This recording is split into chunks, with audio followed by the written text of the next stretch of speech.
Ya, Assalamualaikum. Salam sejahtera bagi kita semua. Kita ketemu lagi dalam subahasan macam-macam hak asasi manusia.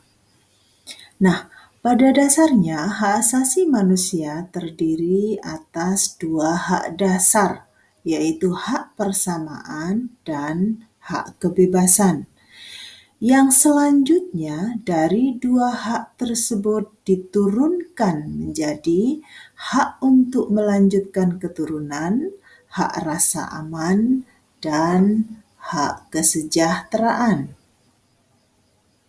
Nah, apa saja macam-macam hak asasi manusia? Kita lanjutkan bahasan yang pertama.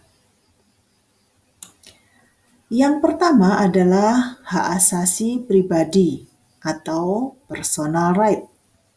Merupakan hak kebebasan setiap individu untuk melakukan tindakan yang berhubungan dengan diri pribadi, antara lain hak untuk bergerak, menyatakan pendapat, hak untuk memilih, memeluk dan menjalankan agama, dan sebagainya.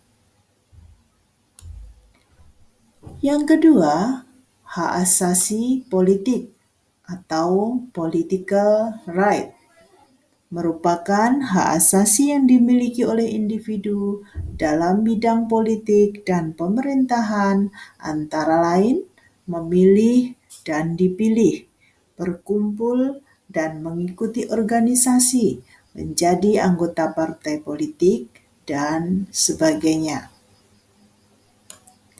Yang ketiga, hak asasi hukum, legal equality right, merupakan hak asasi yang dimiliki setiap individu dalam bidang hukum,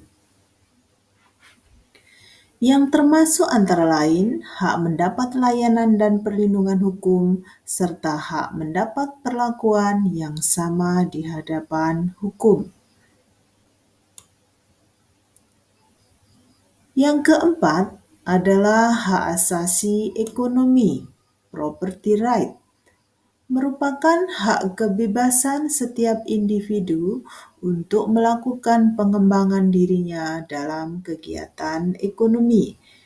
Yang termasuk kelompok asasi ekonomi adalah hak melakukan jual beli, hak mengadakan kontrak dan perjanjian, hak mendapat upah, dan lainnya. Yang kelima, hak asasi peradilan, procedural right, merupakan hak asasi yang dimiliki setiap individu berkaitan dengan perlindungan hukum di muka peradilan.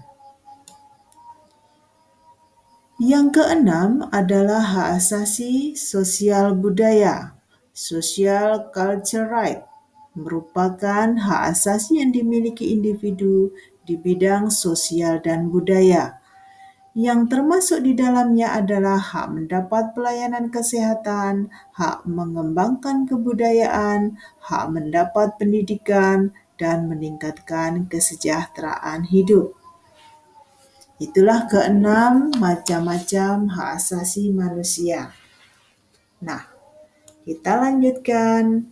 Kita belajar menganalisa kasus yang sering terjadi. Coba kita baca kasus berikut. Sebuah video berdurasi 50 detik memperlihatkan beberapa siswi SMP yang mengeroyok satu siswi lainnya di kawasan Tamrin City.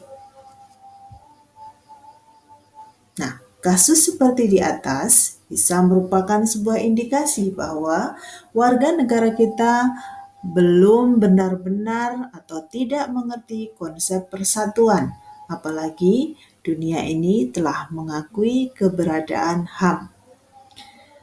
Coba kalian tulis pendapat kalian minimal 50 kata berdasarkan analisa kalian dalam perspektif hukum dan HAM tentang kasus tersebut. Nah, selamat mengerjakan.